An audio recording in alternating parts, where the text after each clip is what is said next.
ನಮಸ್ಕಾರಗಳು. ನಾನು ನಿಮ್ಮ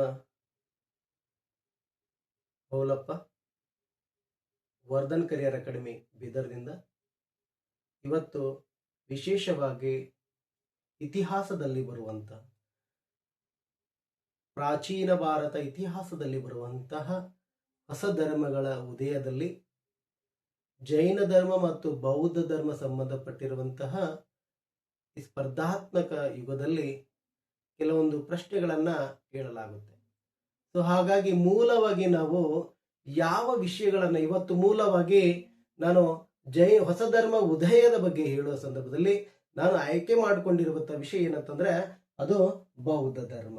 ಓಕೆ, ಈ ಬೌದ್ಧ ಧರ್ಮ ಮೂಲವಾಗಿ ವೇದಗಳ ಕಾಲದಲ್ಲಿರುವಂತಹ ಪದ್ಧತಿಗಳು, ಅನಿಷ್ಟ ಪದ್ಧತಿಗಳಂತ ತಿಳ್ಕೊಳ್ಳಿ, ಅಥವಾ ಒಳ್ಳೆಯ ಪದ್ಧತಿ. ಅನಿಷ್ಟ ಪದ್ಧತಿ ಅಂದ್ರೆ ಪ್ರಾಣಿ ಬಲಿ ಕುಡಿಯೋದಾಗಲಿ, ಓಕೆ, ಇನ್ನಿತರ ಕೆಲವೊಂದು ಎಲ್ಲಿ ಯಜ್ಞಕುಂಡಗಳಲ್ಲಿ ಕೆಲವೊಂದು ಸಮಸ್ಯೆಗಳಿಂದ ಹೊಸ ಧರ್ಮಗಳು ಹುಟ್ಕೊಂಡವು ಅಂತ ಮತ್ತೆ ಅಲ್ಲಿ ಕೆಲವೊಂದು ಬರುತ್ತೆ. ಆ ಕಾರಣಗಳನ್ನ ನಾನು ಹೇಳ್ತೀನಿ. ಸೊ ಹಾಗಾದ್ರೆ ಈ ಹೊಸ ಧರ್ಮಗಳ ಉದಯದಲ್ಲಿ ಮೊದಲೇ ಬರೋದು ಬೌದ್ಧ ಧರ್ಮ. ಈ ಬೌದ್ಧ ಧರ್ಮದ ಸ್ಥಾಪಕರು ಅಂತಂದ್ರೆ ಅದು ಗೌತಮ ಬುದ್ಧ. ಸ್ವಲ್ಪ ಇನ್ಫಾರ್ಮೇಶನ್ ಅನ್ನು ತಗೊಂಡ. ಸೊ ಇವರ ಒಂದು ಜೀವನ ಕಾಲಾವಧಿಯನ್ನು ನೋಡಿದಾಗ ಕ್ರಿಸ್ತ ಪೂರ್ವ 566ರಿಂದ ಕ್ರಿಸ್ತ ಪೂರ್ವ 487. ಹೌದಾ? ಸೊ ಹಾಗಾದ್ರೆ ಈ ಒಬ್ಬ ಬೌದ್ಧ ಧರ್ಮದ ಸ್ಥಾಪಕರಾಗಿರುವಂತಹ ಗೌತಮ್ ಬುದ್ಧ ಅವರ ಮೊದಲ ಹೆಸರು ಏನು ಅಂತಂದ್ರೆ ಸ್ನೇಹಿತರೆ ಸಿದ್ಧಾರ್ಥ, ಸಿದ್ಧ ಮುನಿ ಅಂತ ನಾವು ಮೆನ್ಷನ್ ಮಾಡ್ತೀವಿ. ಹಾಗಾದ್ರೆ ಇವರ ತಂದೆ ಯಾರು ಅಂದ್ರೆ ಶುದ್ಧೋಧನ. ಇವರು ಶಾಕ್ಯ ಒಂದು ಅಂದ್ರೆ ಇಲ್ಲಿ ಇವರು ಕಪಿಲವಸ್ತುದಲ್ಲಿ ಆಳುತ್ತಿದ್ದ ಒಂದು ಶಾಕ್ಯ ಪಂಗಡದ ಅರಸನಾಗಿದ್ರು. ಆದ್ರೆ ಇವರ ತಾಯಿ ಹೆಸರು ಏನಂದ್ರೆ ಮಾಯಾದೇವಿ. ಇವರು ಸಹ ಯಾವ ಅಂದ್ರೆ ಶಾಕ್ಯ ಪಂಗಡದಿಂದ ಒಂದು ಪಕ್ಕದಲ್ಲಿ ಒಂದು ಸಣ್ಣ ಹಳ್ಳಿ ಇರುತ್ತೆ. ಹಳ್ಳಿ ಯಾವುದು ನೋಡಿ ಸ್ನೇಹಿತರೆ? ದೇವಹದ ಅಂತ. ಈ ಹಳ್ಳಿಯಲ್ಲಿ ಅವರು ಹಳ್ಳಿದವರಾಗಿದ್ರು. ಯಾರು? ಇಲ್ಲಿ ಗೌತಮ ಬುದ್ಧರವರ ತಾಯಿ. ಓಕೆ, ಸರ್ ಯಾಕೆ ಗೌತಮ ಬುದ್ಧ ಅಂತ ಇದ್ದೀನಿ ಅಂತಂದ್ರೆ ಅದಕ್ಕೆ ನಾನು ಮುಂದೆ ನಿಮ್ಗೆ ಆ ಸಿದ್ಧಾರ್ಥ ಇರುವಂತಹ ಒಂದು ಹೆಸರನ್ನ ಗೌತಮ ಬುದ್ಧ ಅಂತ ಇದ್ದಾರೆ ಸರ್ ಅಂತಂದ್ರೆ ನಿಮ್ಮ ಕಾನ್ಸೆಪ್ಟ್ ಅನ್ನ ತಿಳ್ಕೊಂಡು ಬಿಡ್ಬೇಕು. ಹಾಗಾದ್ರೆ ಸ್ನೇಹಿತರೆ ಇಲ್ಲಿ ನೋಡಿ, ಸೊ ಇಲ್ಲಿ ಇವರ ಜನ್ಮ ಎಲ್ಲಾಯ್ತು? ಬುದ್ಧವರ ಜನ್ಮ ಎಲ್ಲಾಯ್ತು? ಗೌತಮ ಬುದ್ಧ ಅವರ ಜನ್ಮ ಎಲ್ಲಾಯ್ತು ಅಂದ್ರೆ ನೋಡಿ, ಇಲ್ಲಿ ಲುಂಬನಿ ಎಂಬ ಒಂದು ಪ್ರದೇಶದಲ್ಲಿ ಆಗುತ್ತೆ. ಇದು ಎಲ್ಲ ಬರುತ್ತೆ ಅಂದ್ರೆ ನೇಪಾಳದಲ್ಲಿ ಬರುತ್ತೆ, ನೇಪಾಳ ದೇಶದಲ್ಲಿ ಬರುತ್ತೆ. ಹಾಗಾದ್ರೆ ಈ ನೇಪಾಳ ದೇಶದಲ್ಲಿ ಬರುವಂತಹ, ತಲೆ ಇಟ್ಕೊಡ್ರಿ, ನೇಪಾಳಿ ದೇಶದಲ್ಲಿ ಬರುವಂತಹ ನಾವೇನು ರೂಪಾಯಿ ಅಂತೀವಲ್ಲ, ನೇಪಾಳಿ ರೂಪಾಯಿದಲ್ಲಿ ಇವಾಗ್ಲೂ ಸಹ ಏನು ಲುಂಬನಿ ಎಂದ ಒಂದು ಕಾನ್ಸೆಪ್ಟ್ ಅನ್ನ ಅಲ್ಲಿ ಇಡಲಾಗಿದೆ. ಗೌತಮ್ ಬುದ್ಧನ ಬರ್ತ್ ಪ್ಲೇಸ್. ಓಕೆ, ಸೊ ಆ ಒಂದು ಪ್ರತಿಯೊಂದು ನಾವು ಯಾವ ರೀತಿ ಮಹಾತ್ಮ ಗಾಂಧಿ ಒಂದು ನಮ್ಮ ಭಾರತೀಯ ಒಂದು ಕರೆನ್ಸಿ ನೋಟಲ್ಲಿ ನೋಡ್ತೀವಲ್ಲ, ರೂಪಾಯಿಲಿ ನೋಡ್ತೀವಲ್ಲ, ಅದೇ ರೀತಿಯಾಗಿ ಅಲ್ಲಿ ನೀವು ಈ ಒಂದು ಲುಂಬಿನಿಯಲ್ಲಿ ಇರುವಂತಹ ಒಂದು ಗೌತಮ ಬುದ್ಧನ ಪ್ಲೇಸ್ ಬಗ್ಗೆ ಅಲ್ಲಿ ಕೊಡಲಾಗಿದೆ. ಸೊ ಇದಕ್ಕೆಲ್ಲ ಸಂಬಂಧಪಟ್ಟಂತೆ ಗೌತಮ ಬುದ್ಧ ತಂದೆ ತಾಯಿ ಯಾರು, ಮತ್ತೆ ಈ ಗೌತಮ ಬುದ್ಧನ ಸ್ಥಳ ಯಾವುದು ಅಂತ ನಮ್ಗೆಲ್ಲ ಗೊತ್ತಾಗ್ಬಿಡುತ್ತೆ. ಗೊತ್ತಾಗ್ಲಿಕ್ಕೆ ಕಾರಣ ಏನು ಅಂದ್ರೆ ಇಲ್ಲಿ ನೋಡಿ ಸ್ನೇಹಿತರೆ, ಇದನ್ನ ರುಮಿಂದಿ ಅಂತ ಬರುತ್ತೆ. ಇದು ಒಂದು ಶಾಸನ. ಇದನ್ನ ಶಾಸನ ಹೊರಡಿಸಿದವರು ಯಾರು ಅಂದ್ರೆ ಅಶೋಕನ ಒಂದು 20 ವರ್ಷ ಆಳ್ವಿಕೆಯ ಅವಧಿಯಲ್ಲಿ, ಅಂದ್ರೆ ಅಶೋಕನು 25 ವರ್ಷ ಆಗುತ್ತೆ ಮೌರ್ಯ ಸಾಮ್ರಾಜ್ಯ ಅರಸನಾಗಿ. 20 ವರ್ಷ ಆದ ನಂತರ ಸಂದರ್ಭದಲ್ಲಿ ಅಲ್ಲಿ ಜನ್ಮಸ್ಥಳಕ್ಕೆ ಬಂದು ಇಲ್ಲಿ ಅಶೋಕ ಇದೊಂದು ಸ್ತಂಭ ಶಾಸನದನ್ನ ಬರೆಸಿದ್ರು ಅಂತ ಹೇಳಲಾಗುತ್ತೆ. ಇದು ಈಗ ಮೂಲವಾಗಿ ನಾವು ಪಾಳಿ ಭಾಷೆ ಮತ್ತು ಪ್ರಾಕೃತಿ ಭಾಷೆಯಲ್ಲಿ ಮತ್ತೆ ನೋಡ್ತೀವಿ ಅಂತ ಹೇಳಲಾಗುತ್ತೆ. ಸೊ ಅದಾದ್ರೆ ಇವರ ಇಷ್ಟೆಲ್ಲ ಜನನ ಅದೆಲ್ಲ ತಿಳ್ಕೊತೀವಿ. ಹಾಗಾದ್ರೆ ಇಲ್ಲಿ ಏನಪ್ಪಾ ಅಂತಂದ್ರೆ ಇಲ್ಲಿ ಮಾಯಾದೇವಿಯವರು ಗರ್ಭಿಣಿ ಇರುವಂತ ಸಂದರ್ಭದಲ್ಲಿ, ಸೊ ಜನನ ಗರ್ಭಿಣಿ ಇರುವ ಕೆಲವೊಂದು ಸಮಸ್ಯೆಗಳ ಎಡೆಯಾಗಿ ಮುಂದೆ ಏನಪ್ಪಾ ಅಂದ್ರ ಬುದ್ಧ ಹುಟ್ಕೋತಾನೆ. ಬುದ್ಧ ಹುಟ್ಟುವ ಸಮಯದಲ್ಲಿ ಎಷ್ಟು ದಿನ? ಕೇವಲ 7 ದಿನಗಳ ತನಕ ಈ ಮಹಾತಾಯಿ, ಓಕೆ, ಯಾರು? ಮಾಯಾದೇವಿಯವರು ಮರಣ ಹೊಂದುತ್ತಾರೆ. ಸೊ 7 ವರ್ಷದ ಒಂದು ಸಣ್ಣ ಮಗು, 7 ದಿನದ ಒಂದು ಸಣ್ಣ ಮಗುವನ್ನ ಯಾವ ರೀತಿ ಯಾಕಂದ್ರೆ ತಾಯಿ ತೀರ್ಕೊಂಡ ನಂತರ ಆ ಮಗುವನ್ನ ಸಲುವುದು ಬಹಳ ಕಷ್ಟ ಆಗುತ್ತೆ. ಹಾಗಾಗಿ ಇಲ್ಲಿ ಅವರ ಮಲತಾಯಿ ಬರ್ತಾಳೆ. ಯಾರು ಅಂದ್ರೆ ಮಹಾಪ್ರಜಾಪತಿ ಗೌತಮಿ ಅವರು ಬರ್ತಾರೆ. ಸೊ ಇಲ್ಲಿ ಮಲತಾಯಿ ಅಥವಾ ಚಿಕ್ಕಮ್ಮ ಅಂತ ನಾವು ಮೆನ್ಷನ್ ಮಾಡ್ತೀವಿ. ಓಕೆ, ಇಷ್ಟೆಲ್ಲ ಕಂಪ್ಲೀಟ್ ಇರೋದು ಈ ಒಂದು ಶಾಸನದಲ್ಲಿ ತಿಳ್ಕೊಳ್ಬೇಕಾಗುತ್ತೆ. ಸೊ ಹಾಗಾದ್ರೆ ಈ ಇಷ್ಟೆಲ್ಲ ಆದ ನಂತರ ನೇಪಾಳ ದೇಶ ನಾವು ಬಹಳ ನೇಪಾಳದ ಇನ್ನೊಂದು ಇನ್ಫಾರ್ಮೇಶನ್ ಏನಂತಂದ್ರೆ, ನೇಪಾಳ ದೇಶ ಯಾವ ಬ್ರಿಟಿಷರಿಗಾಗ್ಲಿ ಯಾರಿಗೇ ಆಗ್ಲಿ ಗುಲಾಮಗಿರಿಯನ್ನ ಒಳಪಡಲಾರದ ದೇಶ, ಅದು ಇಂಡಿಪೆಂಡೆಂಟ್ ಸ್ವತಂತ್ರವಾಗಿರುವಂತ ದೇಶ ಅಂತ ಹೇಳಬೇಕಾಗುತ್ತೆ. ಸೊ ಇದ್ರ ಮುಂಚಿತವಾಗಿ 2008ರಲ್ಲಿ ಅಂದ್ರೆ 2008ರ ಆ ಕಡೆ ಏನಿತ್ತು ಅಂದ್ರೆ ರಾಜ್ಯ ಆಳ್ವಿಕೆ ಇತ್ತು. ಸೊ 2008 ನಂತರ ಅಲ್ಲಿ ಪ್ರಜಾಪ್ರಭುತ್ವ ಅಂದ್ರೆ ಓಟಿನ ಮೂಲಕ ನಾಯಕನ ಆರಿಸುವಂತ ಹಕ್ಕನ್ನ ಅಲ್ಲಿ ನೇಪಾಳದಲ್ಲಿ ಪಡ್ಕೊಂಡಿದ್ದಾರೆ. ಸೊ ಈ ನೇಪಾಳಿ ರೂಪಾಯಿದಲ್ಲಿ ಮೊದಲೇ ಹೇಳಿದೆ, ಗೌತಮ್ ಬುದ್ಧನ ಲುಂಬಿನಿಯಲ್ಲಿರುವಂತಹ ಪ್ಲೇಸ್ ಇದೆಯಲ್ಲ, ಆ ಹುಟ್ಟುಕೊಂಡಿರೋ ಸ್ಥಳ ಇದೆಯಲ್ಲ, ಆ ಸ್ಥಳದ ಬಗ್ಗೆ ಆ ಒಂದು ರೂಪಾಯಿಲಿ, ನೇಪಾಳಿ ರೂಪಾಯಿಲಿ ನಾವು ಒಂದು ಸೆಂಟೆನ್ಸ್ ಅನ್ನ ನೋಡಬಹುದು. ಓಕೆ, ಸೊ ಹಾಗಾದ್ರೆ ಇಷ್ಟೆಲ್ಲ ಆದ ನಂತರ ಈಗ ಬುದ್ಧನ ಒಂದು ಕೆಲವೊಂದು ಬುದ್ಧ ಇಷ್ಟೆಲ್ಲ ಆದ ನಂತರ ಒಬ್ಬ ಮಹರ್ಷಿ ಬರ್ತಾರೆ, ಅಥವಾ ಜ್ಯೋತಿಷ್ಯ ಅಂತೀವಲ್ಲ, ಜ್ಯೋತಿಷ್ಯ ಬರ್ತಾರೆ. ಅವ್ರ ಹೆಸರೇನಪ್ಪ ಅಂದ್ರೆ ಬುದ್ಧನ ಭವಿಷ್ಯವನ್ನ ನುಡಿದಿರುವಂತಹ ಒಬ್ಬ ಜ್ಯೋತಿಷ್ಯ ಅಂತ ಅನ್ಬಹುದು, ಕೆಲವೊಂದ್ ಕಡೆ ಋಷಿ ಅಂತ ಕೊಟ್ಟಿದ್ದಾರೆ. ಓಕೆ, ಸೊ ಅಲ್ಲಿ ನಾವೇನಪ್ಪಾ ಅಂದ್ರೆ ಆಸೀತನ ಅಂತ ಯಾವ ಹೆಸರು ಏನಂತೀವಿ, ಆಸೀತನ ಅಂತ, ಆಸೀತನ. ಸೊ ಇವರು ನೇಪಾಳದವರು, ಎಲ್ಲಿನವರು, ನೇಪಾಳದವ್ರು ಅಲ್ಲೇ ಅಲ್ಲ, ನೇಪಾಳದವರು.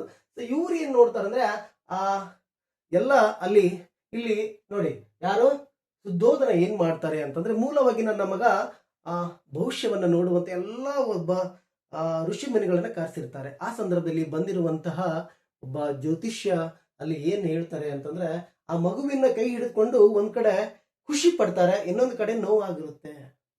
ವಯಸ್ಸಾಗಿರುವಂತ ಈ ಋಷಿ ನೋಡಿ ಒಂದ್ ಕಡೆ ದುಃಖ ಪಡ್ತಾರೆ, ಇನ್ನೊಂದ್ ಕಡೆ ಅಂದ್ರೆ ಸಂತೋಷ ಆಗುತ್ತೆ. ದುಃಖ ಯಾಕಾಗುತ್ತಂದ್ರೆ, ಈ ಒಬ್ಬ ಬಾಲಕ ಈ ಮುಂದಿನ ದಿನಗಳಲ್ಲಿ ಒಬ್ಬ ದೊಡ್ಡ ಋಷಿ ಆಗ್ತಾನೆ, ದೊಡ್ಡ ಧರ್ಮದ ಸ್ಥಾಪಕರಾಗ್ತಾನೆ, ಅದಕ್ಕೆ ನನಗೆ ಖುಷಿ ಆಗ್ತಿದೆ. ದುಃಖ ಏನಾಗ್ತಿದೆ ಅಂದ್ರೆ, ಇವರ ಉಪದೇಶವನ್ನ ಕೇಳುವಂತ ಪುಣ್ಯ ನನಗಿಲ್ಲ ಅಂತ ಒಬ್ಬ ಜ್ಯೋತಿಷ್ಯ ಕಣ್ಣೀರು ಹಾಕ್ತಾನೆ. ಅದನ್ನ ಇತಿಹಾಸದಲ್ಲಿ ನಾವು ನೋಡ್ತೀವಿ.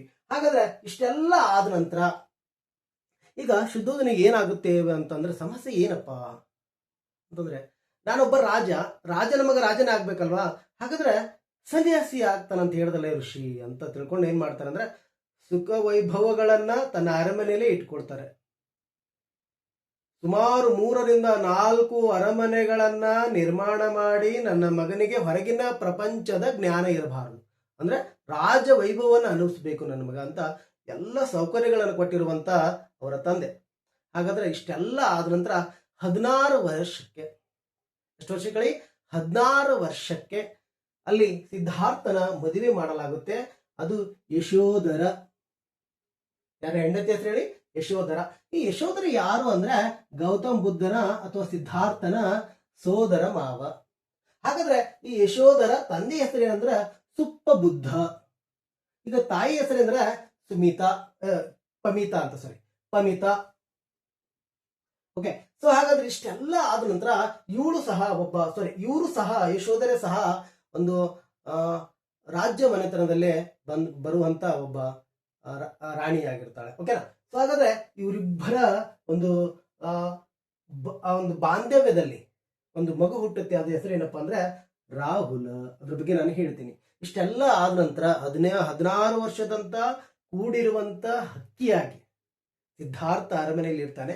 ಆ ಒಂದು ಸಂದರ್ಭದಲ್ಲಿ ಒಂದು ಕೆಲವು ಸಮಯಗಳ ನಂತರ ಏನ್ ಮಾಡ್ತಾನೆ ಅಂದ್ರೆ, ಏನೋ ವಿಹಾರಕ್ಕೆ ಹೋಗೋಣ, ಹೊರಗಡೆ ಹೋಗೋಣ ಅಂತ ಬಂದಿರ್ತಾನೆ. ಬರುವಂತ ಸಂದರ್ಭದಲ್ಲಿ ತನ್ನ ಸೇವಕನಾಗಿರುವಂತ ಚೆನ್ನ ಮತ್ತು ಕುದುರೆ ಅಂದ್ರೆ ಒಂದು ಈ ವ್ಯವಸ್ಥೆಯಲ್ಲಿ ಬಂದಿರ್ತಾನೆ ಅಂತ ಹೇಳಲಾಗುತ್ತೆ.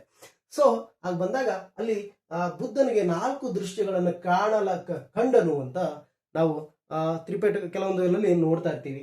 ಸೊ ಹಾಗಾದ್ರೆ ಇಲ್ಲಿ ನೋಡಿ, ಇಲ್ಲಿ ಏನ್ ನೋಡಿದ್ರು ಮೊದಲು ವೃದ್ಧ, ಏನ್ ನೋಡ್ತಾರೆ ಮೊದಲು ವೃದ್ಧ, ವಯಸ್ಸಾಗಿರುವಂತಹ ಬಹಳ ವಯಸ್ಸಾಗಿರುವಂತಹ ವೃದ್ಧನ್ನ ನೋಡ್ತಾರೆ. ರೋಗಿ ಪೇಷಂಟ್ ಅನ್ನು ನೋಡ್ತಾರೆ. ಆಮೇಲೆ ಸಾವು, ಆಮೇಲೆ ನೆಕ್ಸ್ಟ್ ಏನ್ ಬರುತ್ತೆ ಅಂದ್ರೆ ಇಲ್ಲಿ ಸನ್ಯಾಸಿ. ಈ 3 ದೃಶ್ಯಗಳ ನೋಡಿದ್ರೆ ಅವ್ರ ಮನಸ್ಸಿಗೆ ಒಂಥರ ವಿಚಲಿತವಾಗ್ಬಿಡುತ್ತೆ. ಆದ್ರೆ ಈ 4ನೇ ದೃಶ್ಯ ನೋಡ್ತಾರಲ್ಲ ಸನ್ಯಾಸಿ, ಈ ದೃಶ್ಯ ಅವರ ಜೀವನವನ್ನೇ ಬದಲಾಯಿಸಿತು ಅಂತ ಕೆಲ ಇತಿಹಾಸಕಾರರು ಅದನ್ನ ಉಲ್ಲೇಖ ಮಾಡಿದ್ದಾರೆ. ಸೊ ಏನು ಅಂತಂದ್ರೆ ನೋಡಿ, ಇಷ್ಟೆಲ್ಲ ಆದ ನಂತರ ನಾನು ವೈರಾಗ್ಯ ಅಂದ್ರೆ ಇಷ್ಟೆಲ್ಲ ಸುಖ ಸಂತೋಷ ಇದೆ, ನಾನು ಒಂದು ಕಾಲಕ್ಕೆ ಏನಾಗ್ತೀನಿ, ವೃದ್ಧೆ ಆಗ್ತೀನಿ, ನನಗೂ ರೋಗ ರುಜಿನ ಬರುತ್ತಲ್ಲ. ಓಕೆ, ಸೊ ಇನ್ನೊಂದು ಕಡೆ ಏನಾಗುತ್ತೆ ಅಂದ್ರೆ ಸಾವು. ಸೊ ನೀವು ಇರಬಹುದು ಅರಮನೆಯಲ್ಲಿ, ಸಣ್ಣ ಪುಟ್ಟ ರೋಗ ರುಜಿನಗಳು ಬಂದ್ರೆ ಬಹಳ ಭೀಕರವಾಗಿರುವಂತ ರೋಗ ರುಜಿನಗಳ ಬಗ್ಗೆ ನಾನು ಮಾತಾಡ್ತಾ ಇದ್ದೀನಿ. ಯಾಕೆ ಸರ್ ಅರಮನೆಯಲ್ಲಿ ರೋಗ ಬರಲ್ವಾ ಅಂತ ನೀವು ಕೇಳ್ಬಹುದು, ಹೌದಲ್ವಾ? ಸೊ ಹಾಗಾಗಿ ಈ ಸಾವುಗಳು, ಸರ್ ಅರಮನೆಯಲ್ಲಿ ಯಾವ ಸಾವು ಆಗ್ತಿರಲ್ವಾ, ಅಷ್ಟು ಗುಪ್ತವಾಗಿ ಅದನ್ನ ನಿರ್ವಹಣೆ ಮಾಡಲಾಗ್ತಿತ್ತು, ತಲೆಯಲ್ಲಿ ಇಟ್ಕೊಳ್ಳಿ. ಸೊ ಹಾಗಾದ ನಂತರ ಈ ಸನ್ಯಾಸಿ ಬಹಳಷ್ಟು ಮನಸ್ಸಿಗೆ ಹತ್ತು ಬಿಡುತ್ತೆ. ಯಾರಿಗೆ? ಬುದ್ಧನಿಗೆ. ಇವನ 3 ದೃಶ್ಯಕ್ಕಿಂತ ಈ ದೃಶ್ಯ ಅವರ ಮನಸ್ಸಿಗೆ ಬಹಳ ಏನೋ ಒಂಥರ ವೈರಾಗ್ಯ ಹುಟ್ಟುಬಿಡುತ್ತೆ. ಜೀವನ ಅಂದ್ರೆ ಏನು ಇಲ್ಲಲ್ಲ ಅಂತ ತಿಳ್ಕೊಂಡು ಏನ್ ಮಾಡ್ತಾರೆ ಅಂದ್ರೆ, ಕೇವಲ 6 ದಿನದ ಮಗವಾಗಿರುವಂತ ರಾಹುಲ. ಈ ರಾಹುಲ ಅರ್ಥ ಏನು ಅಂತಂದ್ರೆ ತೊಡಕು ಅಥವಾ ಅಡೆತಡೆ ಅಂತ ಅರ್ಥ ಕೊಡುತ್ತೆ. ಹಾಗಾದ್ರೆ ಆ 6 ದಿನದ ಮಗವನ್ನ ಬಿಟ್ಟು ಬುದ್ಧ ಅರಮನೆ ತೊರೆದು ಹೋಗ್ಬಿಡ್ತಾರೆ. ಅದಕ್ಕೆ ನಾವೇನ್ ಕರಿತೀವಿ ನೋಡಿ ಸ್ನೇಹಿತರೆ, ಇದಕ್ಕಂದ್ರೆ ಮಹಾಪರಿತ್ಯಾಗ ಅಂತ ಕರಿತೀವಿ. ಏನಂತ ಕರಿತೀವಿ ಹೇಳಿ? ಮಹಾಪರಿತ್ಯಾಗ. ಅಷ್ಟು ನಾನು ಇಷ್ಟೆಲ್ಲ ಹೇಳಿದ ನಂತರ ಈ ಒಂದು ದೃಶ್ಯಗಳನ್ನ ನಿಮ್ ಕಣ್ಣೆದುರು ಬರ್ತಾ ಇರುತ್ತೆ. ಸೊ ನೀಟಾಗಿ ನೋಟ್ಸ್ ಅನ್ನ ಮಾಡ್ಕೊಳ್ಳಿ.